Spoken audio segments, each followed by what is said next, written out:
السلام علیکم۔ برزخ سیریز کی یہ ہے قسط نمبر 8، اور اس قسط میں بلکہ اس کے ساتھ اگلی قسط میں جس چیز کا ہم احاطہ کریں گے، اور جو اوریجنل لیکچرز میں بھی جو چیز بیان کی گئی ہے، وہ ہے وہ اعمال کہ جو انسان کی روح جن سے مرنے کے بعد مستفید ہو سکتا ہے۔ وہ اعمال انسان کے اپنے کیے ہوئے یا کسی اور کے کیے ہوئے اعمال انسان کے مرنے کے بعد جو اس کو فائدہ پہنچا سکتے ہیں۔ تو یہ ہے سلسلہ ایک دو قسم پر مبنی یہ ایک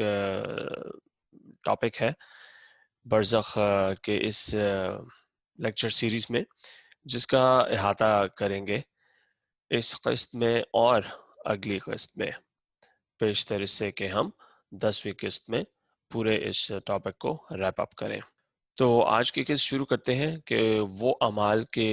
جن کے بارے میں بیان کیا گیا ہے، جن کے بارے میں کہا گیا ہے، جن کے بارے میں ثبوت ہے، اور ثبوت ہے احادیث کی روشنی میں کہ یہ اعمال، ان اعمال کی اجازت دی گئی ہے کہ یہ وہ اعمال ہیں کہ جو انسان کو مرنے کے بعد فائدہ پہنچا سکتے ہیں۔ اب اس میں زیادہ تر جو امت مسلمہ کے علماء ہیں ان کا یہ کہنا ہے، زیادہ تر ان کا یہ کہنا ہے کہ جو زیادہ تر اعمال ہیں لوگوں کے، وہ مردے کو دیے جا سکتے ہیں، یا مردے کو بطور گفٹ یا ایک تحفہ دیے جا سکتے ہیں۔ کچھ گروپ ہیں کہ جو کہتے ہیں کہ ایسا نہیں ہو سکتا۔ ابن ابی عزل ایک بہت ہی مشہور حنفی کامنٹیٹر اسکالر تھے عقیدہ تہویہ کے، وہ کہتے ہیں کہ اہل سنت مجموعی طور پر اس چیز پر متفق ہے کہ جو زندہ انسان ہے وہ مردوں کو اپنے نیک کام، نیک اعمال تحفے میں دے سکتے ہیں۔ وہ اعمال کے جو انسان ایک تو خود زندہ ہوتے ہوئے کر کے جاتا ہے، وہ اعمال اسے فائدہ پہنچاتے ہیں، اور دوسرا وہ دعا، وہ وہ صدقہ، وہ زکوٰۃ جو انسان کی مدد کرتی ہے مرنے کے بعد، یا جو کی جاتی ہے انسان کے مرنے کے بعد اس کے رشتہ داروں کی طرف سے، اس کے اہل و عیال کی طرف سے۔ مگر محمد ابن الحسن جو ابو حنیفہ کے شاگرد رہے ہیں، وہ کہتے ہیں کہ دعا، زکوٰۃ، روزہ، یہ سارے جو اچھے کام ہیں، حج، ان میں سے حج کے علاوہ باقی سارے کاموں کی اجازت دی گئی ہے، باقی سارے نیک اعمال کی اجازت دی گئی ہے کہ اگر میں نے بطور زندہ انسان کسی مردے کو ایک کوئی نیکی تحفے میں دینی ہے، تو حج کے علاوہ بقول محمد ابن الحسن کے حج کے علاوہ میں باقی ساری نیکیاں دے سکتا ہوں۔ تو اس کی تفصیل میں تھوڑا آگے چل کر اور تفصیل میں جائیں گے۔ اب جیسا کہ میں نے بولا کہ اس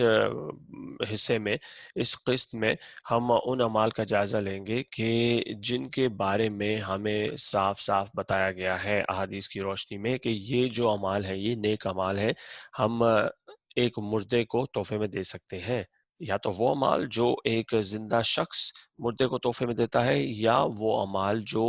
ایک مردہ شخص اپنے مرنے سے پہلے جو عمل کر گیا ہے، ان اعمال کا ثواب بھی اس شخص کو کیسے ملتا ہے۔ تو اس قسط میں ہم ان اعمال کا احاطہ کریں گے۔ اچھا، اس میں ایک اور اسکول آف تھاٹ ہے جو معتزلہ اسکول آف تھاٹ ہے۔ وہ کہتے ہیں کہ انسان کے مرنے کے بعد کوئی بھی اچھی یا بری چیز، اچھا یا برا عمل انسان کی روح تک نہیں پہنچ سکتا، یا مردے تک نہیں پہنچ سکتا۔ اب چونکہ وہ حدیث میں یقین نہیں رکھتے، تو وہ یہ کہتے ہیں کہ قرآن کے مطابق ہر شخص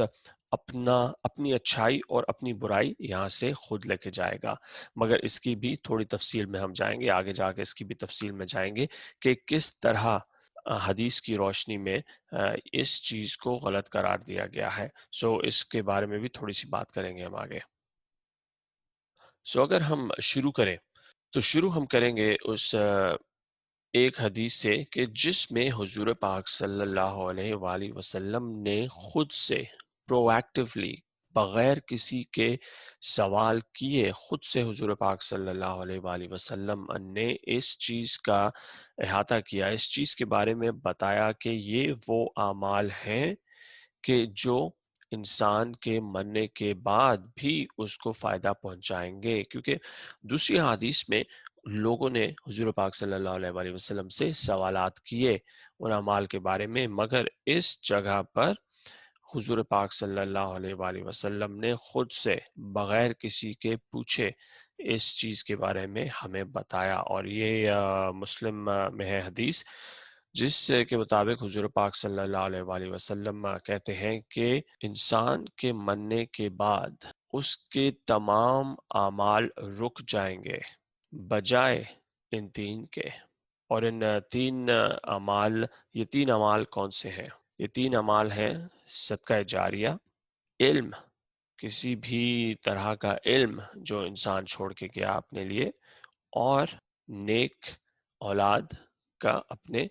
والدین کے لیے دعا کرنا۔ یہ تو ہے پہلی تین چیزیں جس کے بارے میں حضور پاک صلی اللہ علیہ وآلہ وسلم نے خود سے فرمایا کہ انسان کے مرنے کے ساتھ اس کے سارے اعمال رک جاتے ہیں مگر ان تین اعمال کے۔ تو شروع کرتے ہیں صدقہ جاریہ سے۔ صدقہ جاریہ ہے کہ ایسا صدقہ، ایسا زکوٰۃ، ایسا کسی کو دیا گیا کہ جس کی نوعیت دہرائی جانے والی ہو، ایک مرتبہ کیا جانے والا صدقہ نہیں ہے، ایک مرتبہ دی جانے والی زکوٰۃ نہیں ہے۔ کسی کو آپ نے کھانا کھلا دیا، ایک مرتبہ آپ نے نیکی کی، کسی کو آپ نے کپڑے دے دیے، ایک مرتبہ نیکی کی،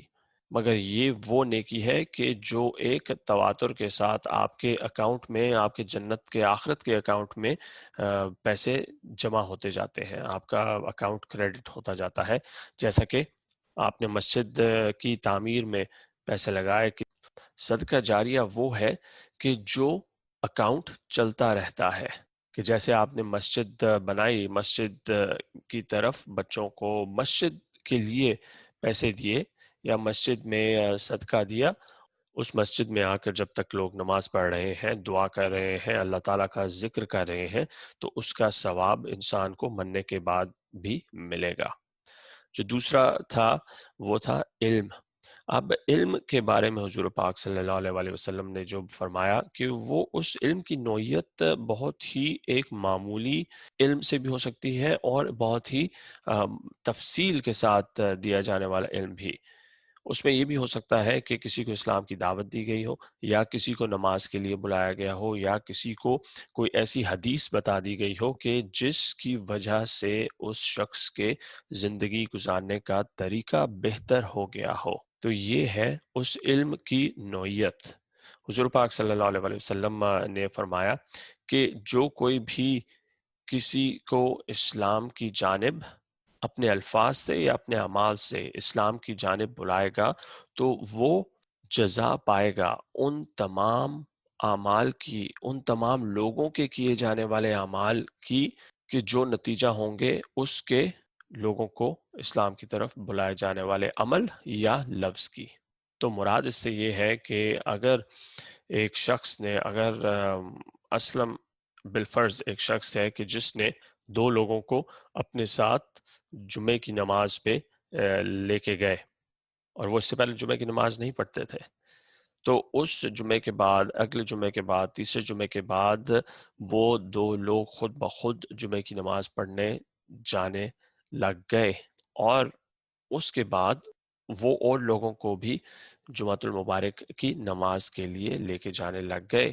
تو جو شخص اسلم کے اس فعل سے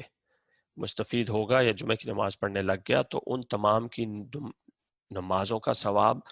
اور اسلم کی اپنی نمازوں کا ثواب اسلم کو ملے گا اور ملتا رہے گا، کیونکہ اس میں کوئی کنجوسی کی بات تو ہے نہیں۔ اللہ تعالیٰ کے ہاں کنجوسی کی کوئی بات نہیں ہے۔ تو جتنے بھی نیک اعمال اس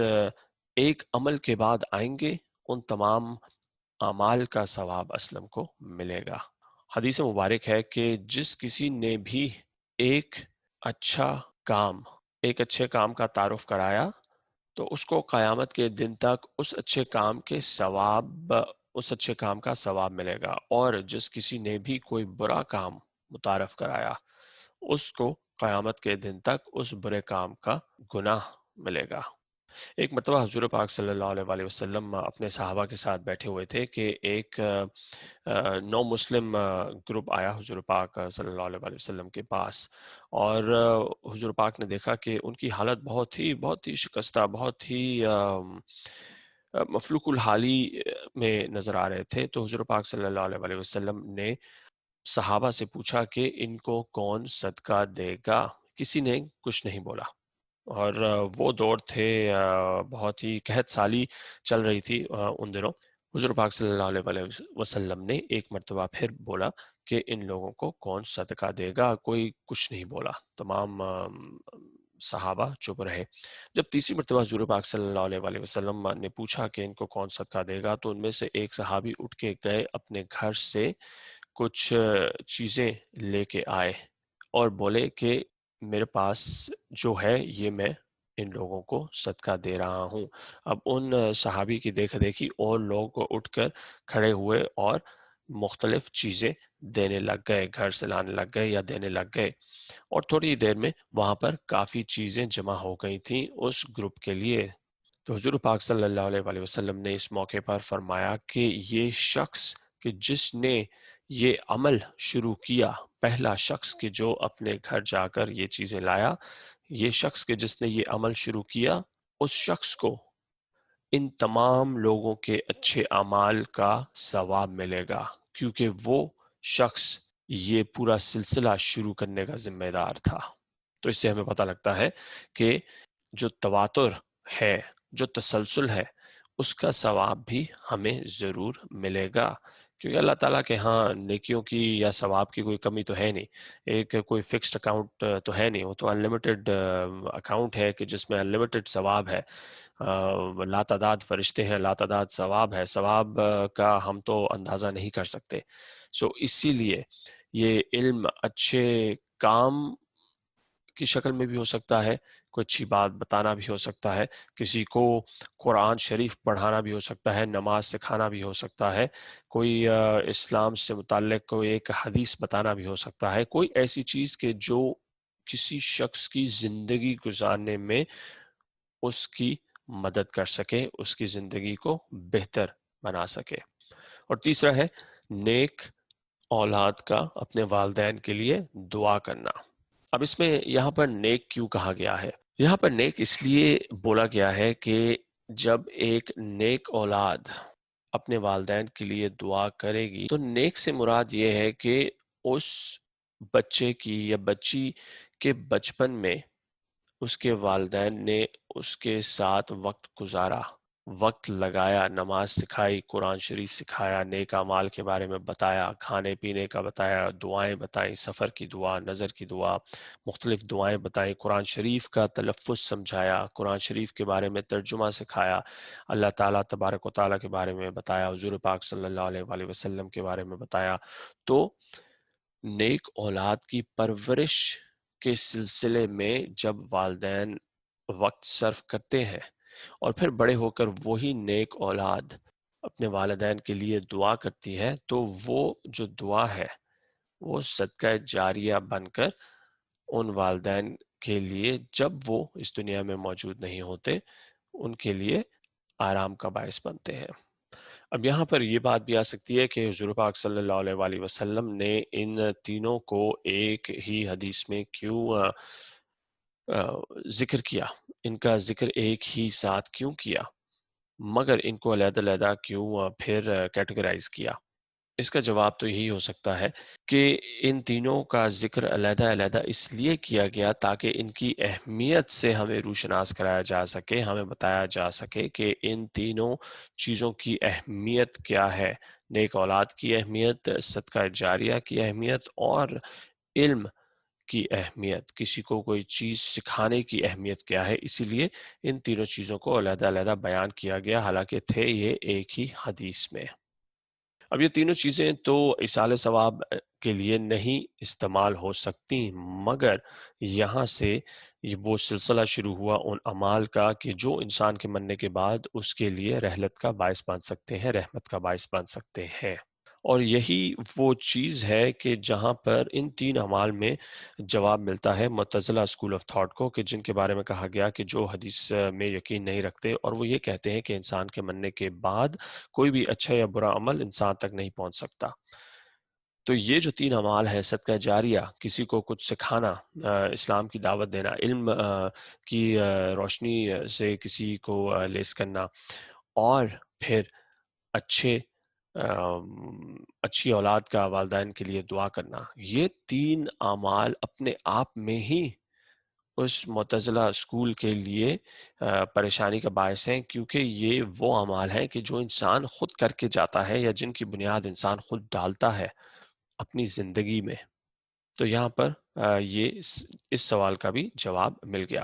اب نمبر 4 جو عمل ہے وہ ہے رباط۔ رباط کیا ہے؟ ہم نے جب فتنۃ القبر اور عذاب القبر کی بات کی تو ہم نے یہ دیکھا کہ رباط کس چیز کو کہتے ہیں؟ اس کو کہتے ہیں کہ وہ لوگ جو امن کے دور میں اسلام کی سرحدوں کی حفاظت کرتے ہیں، اسے کہتے ہیں رباط۔ اب وہ لوگ نہ ہی صرف قبر کے فتنے سے محفوظ رہتے ہیں، بلکہ ان کا یہ عمل صدقہ جاریہ کے طور پر بھی ریکارڈ کیا جاتا ہے۔ کب تک؟ قیامت کے دن تک، یہاں تک کہ وہ شخص اسلام کی سرحد پر حالت امن میں وفات پا جائے۔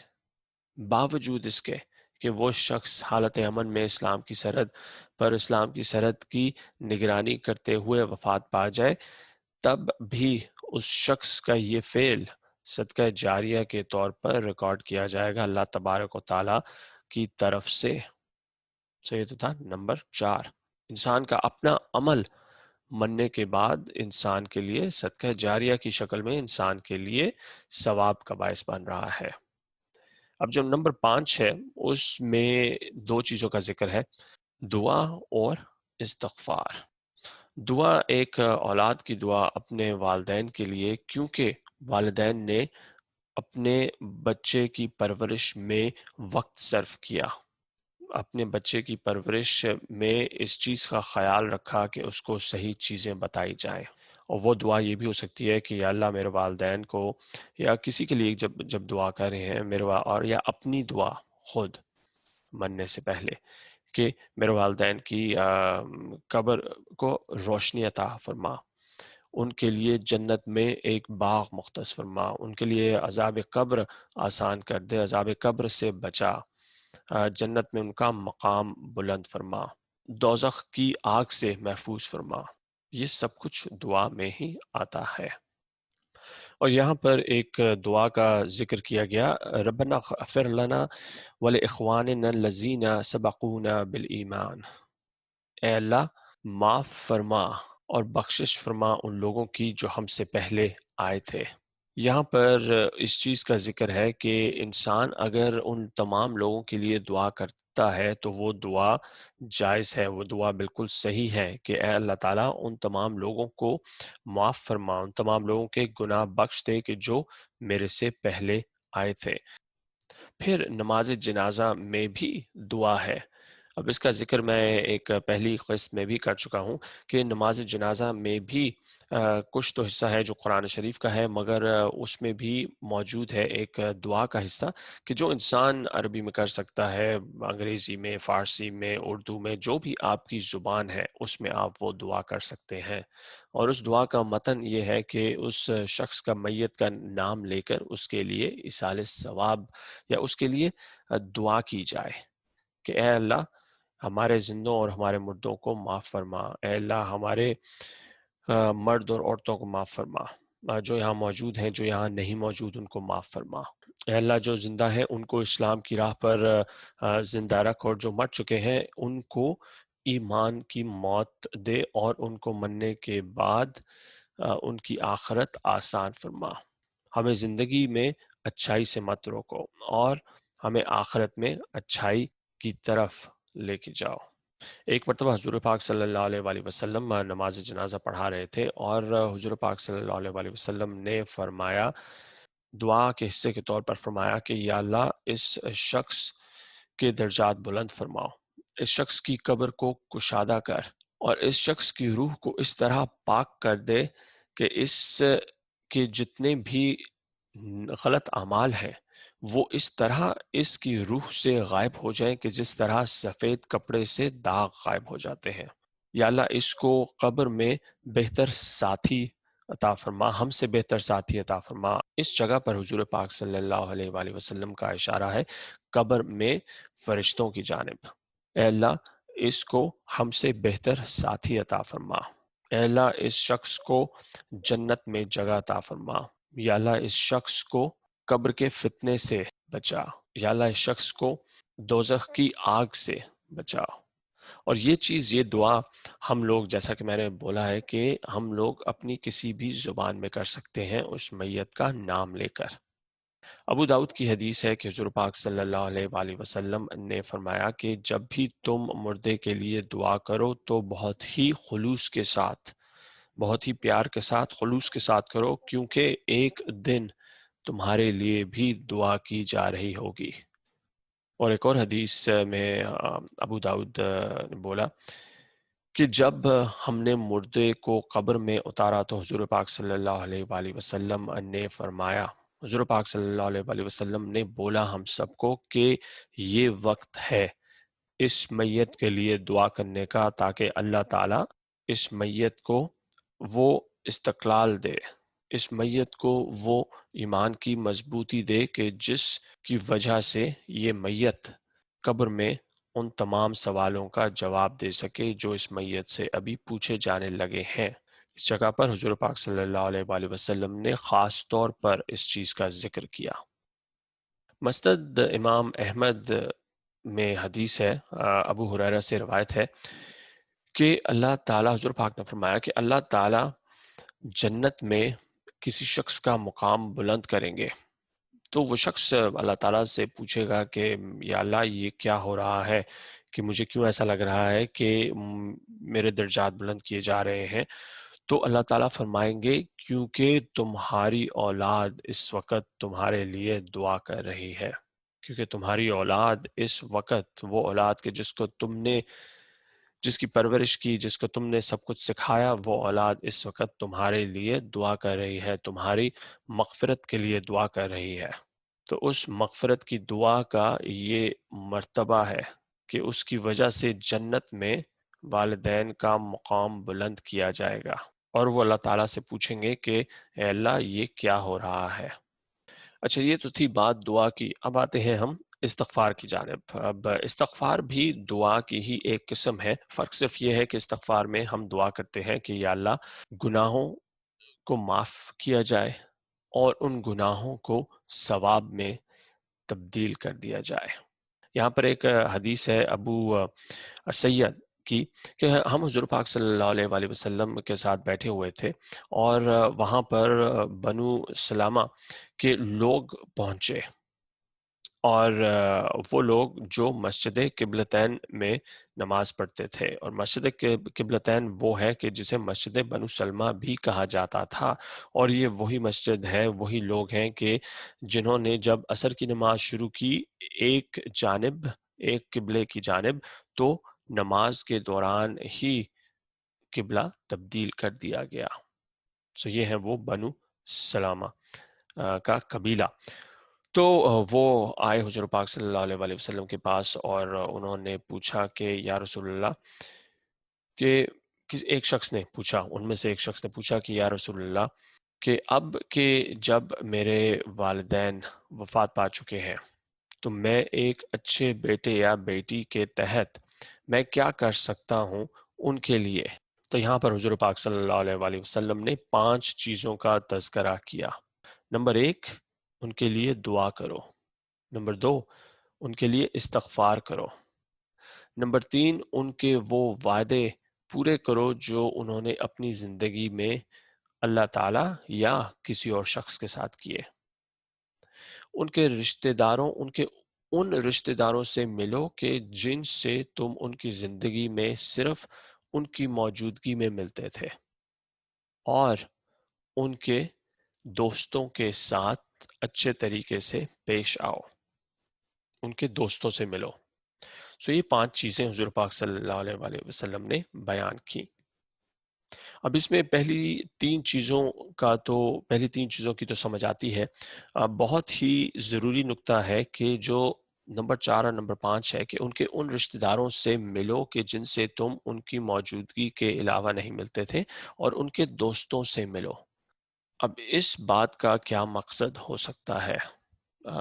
ڈاکٹر قادی نے بیان کیا، اور یہ بات بڑی دل کو لگتی ہے اور بڑی ہی کامن سینس کی بات ہے جب انہوں نے اس کی تفصیل بیان کی کہ جب آپ ان لوگوں سے اپنے والدین کی غیر موجودگی میں اپنے والدین کے گزر جانے کے بعد ملتے ہیں تو یقیناً سلام دعا کے بعد ایک ہی ٹاپک، ایک ہی چیز، ایک ہی شخص کے بارے میں سب سے زیادہ بات ہوگی۔ وہ کون ہے؟ والدین۔ وہ لوگ جو اس محفل میں نہیں ہیں مگر اس محفل کی وجہ ہیں۔ تو بات چیت کے بعد، سلام دعا کے بعد، والدین کی اچھی بات، والدین کے بارے میں کچھ کہانیاں، ایسی چیزیں جو آپ کو پتہ بھی نہیں تھی، ہمیں پتہ بھی نہیں تھی، ہمیں پتہ لگتی ہیں۔ تو جو ذکر ہے اس ملاقات میں وہ زیادہ تر اس شخص کے بارے میں ہے، والدین کے بارے میں ہے۔ تو یہ ایک طرح کی تھیراپی بھی ہو گئی، کیتھارسس بھی جس کو کہتے ہیں، تھیراپی کہتے ہیں جس کو، جب ایسے لوگوں سے آپ مل رہے ہیں کہ جن سے اول آپ والدین کی موجودگی میں ہی ملتے تھے، اور دوسرا ان کے جو دوست، اس ملاقات کے درمیان ایک اچھی سی فیلنگ آتی ہے۔ آپ کو ایسی چیزیں پتہ لگتی ہیں کہ جو پہلے شاید معلوم نہ ہو، کہانیاں، نیک اعمال کے جن کا آپ کو کوئی اندازہ ہی نہ ہو، اور تمام اچھی یادیں۔ تو یہ ایک طرح کی ایک، جیسا کہ میں نے بولا کہ تھیراپی ہی ہو گئی ہے جو ہمیں بتا دی گئی تھی 1400 سال پہلے۔ تو یہ تو تھا دعا اور استغفار۔ اب آتے ہیں ہم صدقہ۔ یہاں سے ایصال ثواب کی نوعیت شروع ہوتی ہے۔ مسلم کی حدیث ہے، ابو ہریرہ نے سے روایت ہے کہ ایک شخص حضور پاک صلی اللہ علیہ وآلہ وسلم کے پاس آیا اور بولا کہ یا رسول اللہ، میرے والد گزر چکے ہیں اور انہوں نے وصیت نہیں لکھی مگر انہوں نے کافی رقم چھوڑی، کافی دولت چھوڑی، تو اگر میں اس دولت میں سے صدقہ دوں تو کیا وہ میرے والد کے لیے ایک اچھا عمل ہوگا؟ تو حضور پاک صلی اللہ علیہ وآلہ وسلم نے فرمایا ہاں۔ اب اس حدیث میں ایصال ثواب نہیں کہیں بھی بولا گیا، مگر یہ پیسہ اس میت کا تھا، یہ دولت اس میت کی تھی، سو ثواب بھی اس میت کو ملے گا۔ پھر بخاری کی ایک حدیث ہے جس میں عائشہ رضی اللہ تعالیٰ عنہ سے روایت ہے کہ ایک شخص حضور پاک صلی اللہ علیہ وآلہ وسلم کے پاس آیا اور بولا کہ میری والدہ فوت ہو گئی، اچانک ہی فوت ہو گئی، وہ بیمار نہیں تھی، اور مجھے لگتا ہے کہ اگر وہ حیات ہوتی تو وہ کچھ صدقہ، کچھ خیرات دیتی، تو کیا اگر میں کچھ صدقہ، کچھ خیرات دوں ان کے لیے تو کیا انہیں ثواب جائے گا؟ حضور پاک صلی اللہ علیہ وآلہ وسلم نے فرمایا کہ ہاں، تمہاری والدہ کو ثواب جائے گا۔ پھر بخاری کی حدیث ہے سعد ابن عبادہ سے، اور وہ سعد ابن عبادہ جو تھے انصار کے بہت ہی مشہور و معروف لیڈر تھے، اور انصار نے انہیں خلافت کے لیے چنا تھا۔ بعد میں جو کچھ بھی ہوا وہ مختلف ایک کہانی ہے، مگر سعد ابن عبادہ سے روایت ہے کہ وہ حضور پاک صلی اللہ علیہ وآلہ وسلم کے پاس آئے اور بولے کہ یا رسول اللہ، میری والدہ فوت ہو گئی ہیں اور میں وہاں پر موجود نہیں تھا ان کے پاس جب وہ وفات پا گئیں،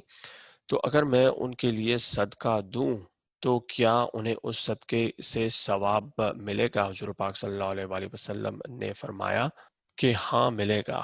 تو اس موقع پر سعد ابن عبادہ نے بولا کہ یا رسول اللہ، میں چاہتا ہوں کہ آپ اس چیز کے گواہ ہوں کہ میں یہ باغ، مخراف اس باغ کا نام تھا، ان دنوں لوگ اپنے باغات کے نام رکھا کرتے تھے، تو سعد نے بولا کہ یا رسول اللہ، آپ گواہ رہیں کہ میں اس وقت اپنا یہ باغ مخراف اپنی ماں کے لیے صدقہ دے رہا ہوں۔ یہاں پر ایک نقطہ بہت ضروری ہے کہ اس حدیث سے ہمیں یہ پتہ لگتا ہے کہ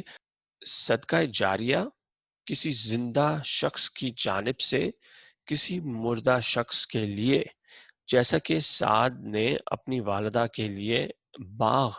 صدقے میں دیا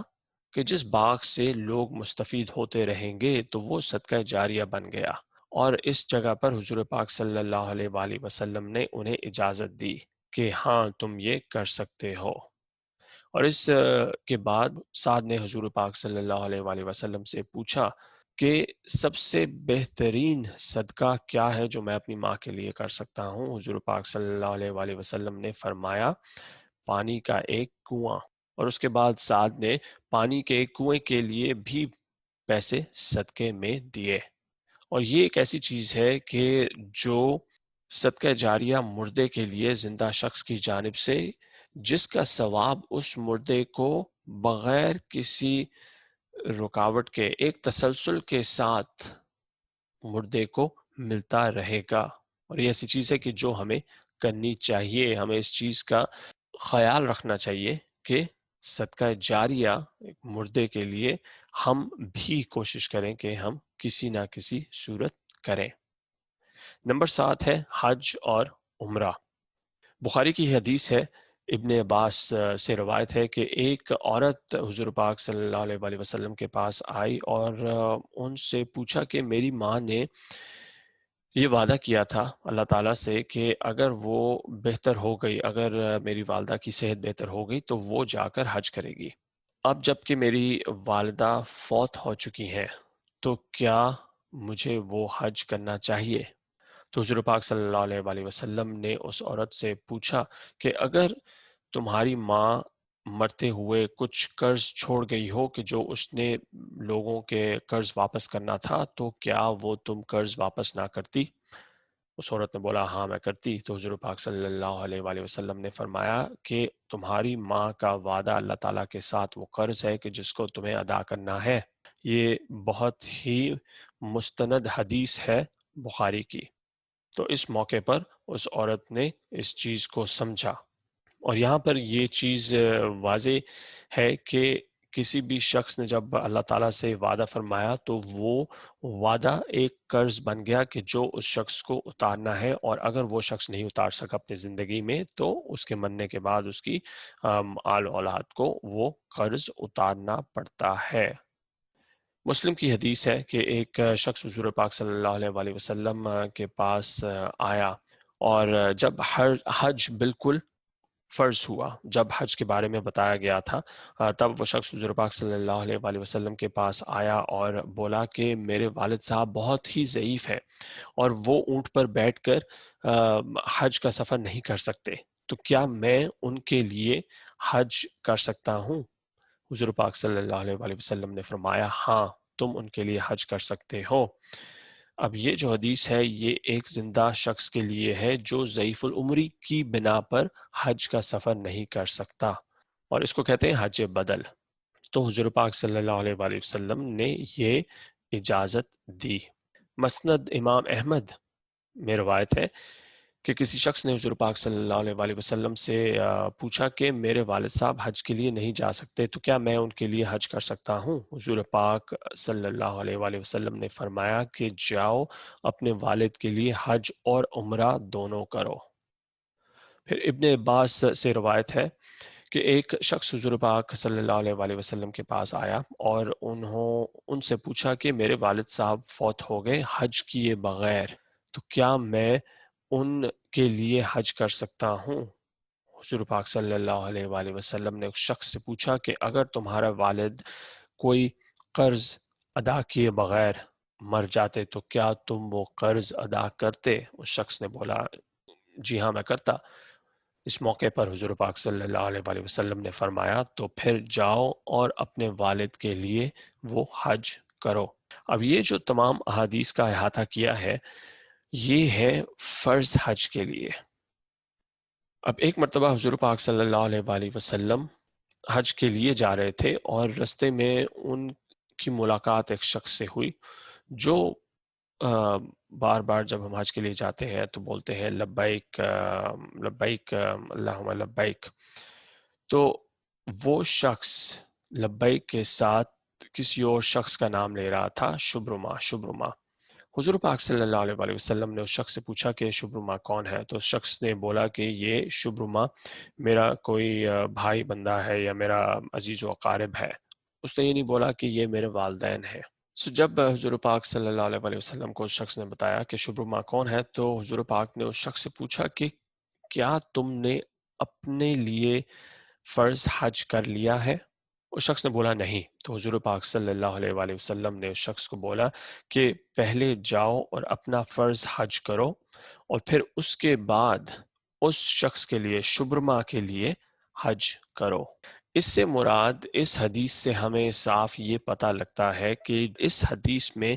بہت ہی صاف الفاظ میں ہمیں یہ بات معلوم ہوئی ہے کہ حضور پاک صلی اللہ علیہ وآلہ وسلم نے اس شخص سے پوچھا کہ کیا تم نے اپنا فرض حج کر لیا ہے؟ اور جب اس شخص نے بولا کہ نہیں، تو حضور پاک صلی اللہ علیہ وآلہ وسلم نے فرمایا کہ پہلے اپنا فرض حج کرو، پھر کسی دوسرے کے لیے حج کرنا۔ تو اس موقع پر ہمیں حج کے مرتبے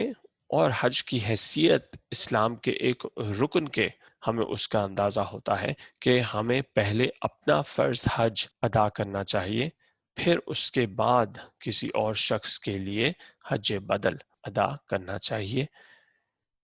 یہاں پر ایک اور چیز ہم نے دیکھی کہ حضور پاک صلی اللہ علیہ وآلہ وسلم نے شبرما کے بارے میں کوئی سوال نہیں کیا کہ شبرما کون ہے، کب سے جانتے ہو، اس نے حج کر لیا ہے یا نہیں حج کر لیا۔ کس وجہ سے حضور پاک صلی اللہ علیہ وآلہ وسلم نے شبرما کے بارے میں کچھ نہیں پوچھا؟ اس لیے کہ اس جگہ پر ان تمام سوالات کی ضرورت نہیں تھی۔ تو اگر رسول پاک صلی اللہ علیہ وآلہ وسلم نے اس موقع پر وہ تمام سوالات نہیں کیے، تو اس کا مطلب یہ ہے کہ اس موقع پر وہ تمام سوالات ضروری نہیں تھے۔ جو چیز ضروری تھی وہ یہ تھی کہ کیا اس شخص نے اپنے لیے اپنا فرض حج کر لیا ہے، بیشتر اس سے کہ وہ شبرما کے لیے حج کرنے جائے۔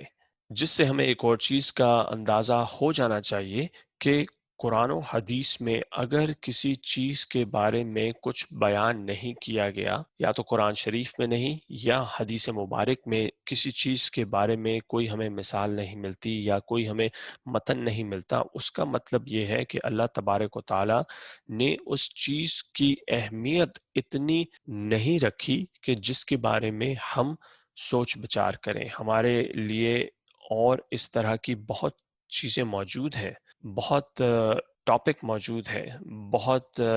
چیزیں موجود ہیں کہ جن کے بارے میں ہم سوچ بچار کر سکتے ہیں اور اپنا وقت ان چیزوں کے بارے میں سوچ بچار کرنے میں لگا سکتے ہیں عبادت کے بعد۔ تو یہ ایک نقطہ جو میرے خیال میں بہت ضروری تھا ادھر بیان کرنا۔ اب حج اور عمرے کے بعد آتا ہے روزہ۔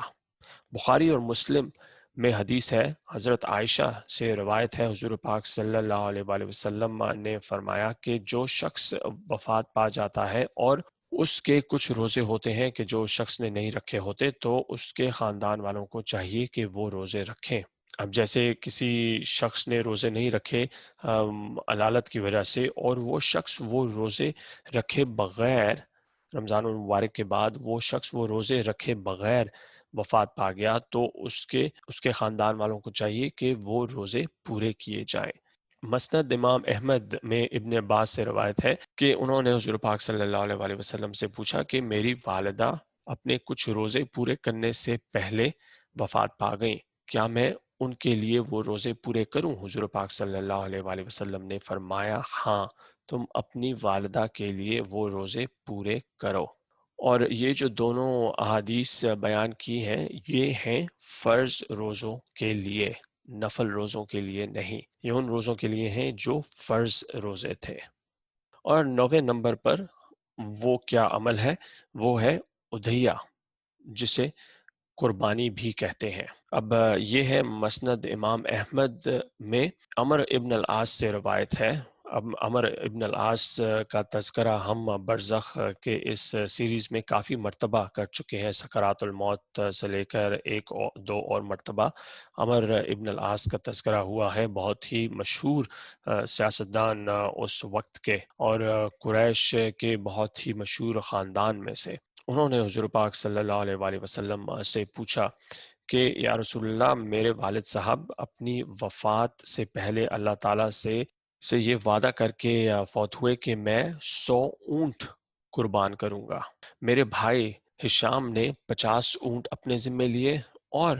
50 اونٹ رہ گئے، تو کیا میں وہ 50 اونٹ اپنے والد صاحب کے لیے قربان کر سکتا ہوں یا نہیں؟ اب اس موقع پر جو جواب حضور پاک صلی اللہ علیہ وآلہ وسلم نے دیا وہ بہت ہی ضروری ہے۔ حضور پاک صلی اللہ علیہ وآلہ وسلم نے فرمایا کہ افسوس کے ساتھ، اگر تمہارے والد نے اسلام قبول کیا ہوتا، توحید قبول کی ہوتی، تو پھر اگر اس کے روزے یا اس کا صدقہ رہ گیا ہوتا اور تم اس کے لیے وہ کرتے تو وہ ضرور اس سے مستفید ہوتا۔ اس کا مطلب کیا ہے؟ اس کا مطلب یہ ہے کہ عمر ابن العاص کے والد صاحب غیر مسلم تھے، انہوں نے اسلام قبول نہیں کیا ہوا تھا، تو بے شک عمر ابن العاص 50 اونٹ 100 اونٹ قربان کرتے اس وعدے کے مطابق، مگر وہ قربانی اللہ تعالیٰ کے حضور نہیں مانی جاتی ان کے والد کی طرف سے۔ وہ قربانی تو مانی جائے گی مگر ان کے والد کی طرف سے نہیں مانی جائے گی، کیونکہ توحید کا ہی حصہ، اسلام قبول کرنے کا ہی حصہ ہے یہ امر کہ اولاد جو قربانی کرے، اولاد اپنے والدین کا جو بھی قرض ہے وہ بعد از وفات وہ قرض پورا کر سکتی ہے۔ تو اسی لیے عمر ابن العاص اپنے والد کے لیے وہ 50 اونٹ قربان کر بھی دیتے تو اس کا ثواب ان کے والد کو نہ جاتا، کیونکہ ان کی موت ایمان پر نہیں ہوئی تھی، وہ ایک کافر کی طرح ہوئی تھی، اور یہ چیز کافر پر فرض نہیں ہے کہ اس کا کوئی بھی قرض، اس کا کوئی بھی وعدہ اس کے بچے پورا کر سکتے ہیں بعد از وفات۔ تو یہ تو تھے وہ 9 چیزیں کہ جن کا ہم نے احاطہ کیا، اور ایک چھوٹی سی سمری اگر کریں تو صدقہ جاریہ سے شروع کیا، اس کے بعد وہ علم جو ہم لوگوں میں بانٹ سکتے ہیں، چھوٹے سے چھوٹا ہو سکتا ہے یا کوئی بڑی چیز ہو سکتی ہے جو ہم لوگوں کو سکھائیں، پھر ایک نیک اولاد کا اپنے والدین کے لیے دعا کرنا۔ یہ وہ 3 چیزیں ہیں جو حضور پاک صلی اللہ علیہ وآلہ وسلم نے خود سے بغیر کسی سوال کے، بغیر کسی کے کچھ سوال کیے، حضور پاک صلی اللہ علیہ وآلہ وسلم نے خود سے ہمیں بتائیں ایک ہی حدیث میں۔ پھر نمبر 4 رباط، اللہ تعالیٰ کی راہ میں رباط۔ رباط ہے کیا؟ رباط ہے اسلام کی سرحدوں کا دفاع کرنا۔ حالت امن میں کسی شخص کی اگر وفات ہو جاتی ہے تو اس شخص کا وہ عمل قیامت کے روز تک اس کے لیے صدقہ جاریہ کا باعث بنے گا۔ پھر دعا اور استغفار، اور پھر آتا ہے صدقہ میت کے لیے، میت کے بہاف پر، یہاں سے ہوتا ہے ایصال ثواب کا سلسلہ شروع۔ پھر ہوتا ہے حج اور عمرہ، اور پھر روزہ اور قربانی۔ تو یہ تو وہ اعمال ہیں کہ جن کا تذکرہ حدیث میں صاف صاف کیا گیا ہے، اور جو تمام احادیث کا ہم نے احاطہ کیا ان میں ہمیں یہ معلوم ہوا ہے کہ کس طرح، کس جگہ پر حضور پاک صلی اللہ علیہ وآلہ وسلم نے کیا کچھ بولا کس عمل کے بارے میں۔ یہ تو تھی آج کی قسط نمبر 8 برزخ کے اس سلسلے کی، اور اگلی قسط اسی کا تسلسل ہوگی کہ جس میں ہم کچھ اور اعمال کا ذکر کریں گے کہ جو نہیں بیان کیے گئے، اور اس کے ساتھ اس چیز کا بھی احاطہ کریں گے کہ اسلام میں جو مختلف علماء رہے ہیں، جیسے کہ حنبلی اسکول آف تھاٹ، حنفی، شافعی، مالکی، وہ کیا کہتے ہیں نیکیوں کے مردوں کو تحفہ کرنے کے بارے میں۔ اگلی قسط میں اس چیز کا احاطہ کریں گے۔ تو اگر کوئی چیز اچھی لگی ہو، سمجھ آئی ہو تو پلیز دعا کیجیے گا، دعا دیجیے گا، اور اگر کوئی چیز سمجھ نہ آئی ہو، اچھی نہ لگی ہو تو پھر بھی دعا دے دیجیے گا، اس لیے کہ ایک ادنا سی کوشش ہے میری، یہ برزخ سیریز جو کہ ڈاکٹر یاسر قادری نے انگریزی زبان میں کی یوٹیوب لیکچرز کی صورت میں، اور میرا دل کیا پہلی قسط سننے کے بعد کہ میں اس کا اردو ترجمہ کروں ان تمام لوگوں کے لیے کہ جو ان چیزوں سے مستفید ہونا چاہتے ہیں یا سننا چاہتے ہیں مگر انگریزی زبان کی وجہ سے نہیں سن سکتے۔ تو اسی درخواست کے ساتھ دعا کی اسی درخواست کے ساتھ مجھے بہت اجازت دیجیے گا. ملاقات ہوگی قسط نمبر 9 کے ساتھ آپ لوگوں سے. اللہ حافظ.